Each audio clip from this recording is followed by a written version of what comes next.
Hello everyone, this is Lovleen Kaur and हम आज discuss करने वाले हैं जो हमारा बीएससी बीएड सेमेस्टर सिक्स्थ का एक इम्पॉर्टेंट सब्जेक्ट्स है हमारा पेडागोजी ऑफ फिजिकल साइंस। ये टोटल हमारा 100 मार्क्स की वेटेज रखता है। वैसे थ्योरी 80 मार्क्स का इसका पेपर होता है। 9 क्वेश्चन आते हैं टोटल हमारे, एक उसमें से कंपलसरी होता है। 4 यूनिट्स में से चारों के चारों यूनिट में से हमें दो दो क्वेश्चन मिलते हैं। तो ये तो रही हमारे जो पेपर आना है उसके अकॉर्डिंगली जो इसका हमारे पास क्या है सिलेबस है।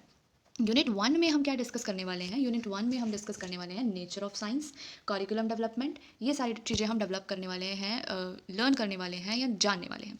उसके बाद जो हमारा क्या है यूनिट 2 में हमारे पास अप्रोचेज और स्ट्रेटजीज़ हैं लर्निंग फिजिकल साइंस की। मतलब कैसे हमने फिजिकल साइंस बच्चों को पढ़ानी है, इसमें लेसन प्लानिंग आ जाती है। स्ट्रेटजीज़ हमारी क्या रहेंगी कि किस तरह से बच्चों से कम्युनिकेट करके कैसे उन्हें पढ़ाया जा सकता है। लर्निंग रिसोर्सेज कहाँ कहाँ से हम पढ़ाएंगे बच्चों को। स्ट्रेंथनिंग ऑफ लर्निंग साइंस मतलब साइंस के साथ बच्चों को इन्वॉल्व कर लेना, वो स्ट्रेंथनिंग ऑफ लर्निंग साइंस के अंडर आता है।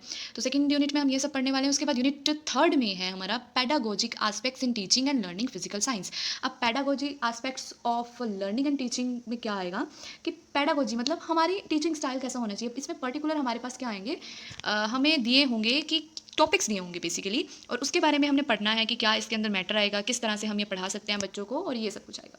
फिर जो हमारी फोर्थ यूनिट है, फोर्थ यूनिट में है हमारा exploration of learning physical science, कि वही सब आपके भी इसमें भी टॉपिक्स दिए होंगे और आपको उसको अकॉर्डिंगली उसका आपको मैटर भी पता होना चाहिए और आपको क्या पता होना चाहिए कि उसको हमने कैसे पढ़ाना है। तो ये 1 बाय 1 यूनिट्स हम डिस्कस तो करेंगे। इसमें फोर्थ यूनिट में देखो हमारे पास एवोल्यूशन कि साइंस को इवेल्युएट करें, कैसे करें, वो भी आ जाएंगे। टूल्स और टेक्निक्स असेसमेंट की भी आ जाएंगी। लर्निंग मोड्स ऑफ एंगेजमेंट भी आ जाते हैं कि बच्चों को कैसे एंगेज किया जाए पढ़ाई में। प्रैक्टिकल से सारी चीज़ें। देखो यूनिट आपको देखने से वास्ट लग रही होगी, बट हम ऐसा नहीं करेंगे, हम पेपर ओरिएंटेड ही अपना सिलेबस पूरा करेंगे क्योंकि सिलेबस बहुत वास्ट है। बट मैं आपको एक बार पेपर भी दिखा देती हूँ कि कैसा आया हुआ है पेपर। पेपर आपका ये देखो, पेपर इस तरह से आता है आपका, ठीक है। इसमें देखो पहला कंपलसरी है।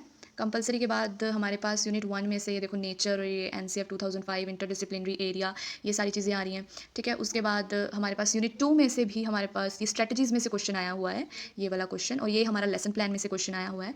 तो पेपर तो ईजी आता है, हम उसके अकॉर्डिंग ही करेंगे। यूनिट थर्ड में जैसे हमारे पास आए हुए हैं ये टॉपिक्स, इनको एक्सप्लेन भी करना होता है और इनका पैडागोजिकल एस्पेक्ट पढ़ाना कैसे है बच्चों को, वो भी हमारा इसमें आएगा। फिर यूनिट 4 में भी हमारे पास ये टॉपिक्स आए हुए हैं और उसके अकॉर्डिंगली इनकी एक्सप्लोरेशन लर्निंग कि किस तरह से हम बच्चों को इन्वॉल्व करके कैसे पढ़ा सकते हैं।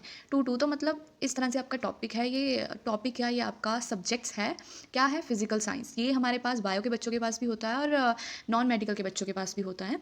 तो दिस वॉज इट, और बाकी हम 1 बाय 1 सिलेबस आपका पूरा पढ़ लेंगे। Thanks for watching.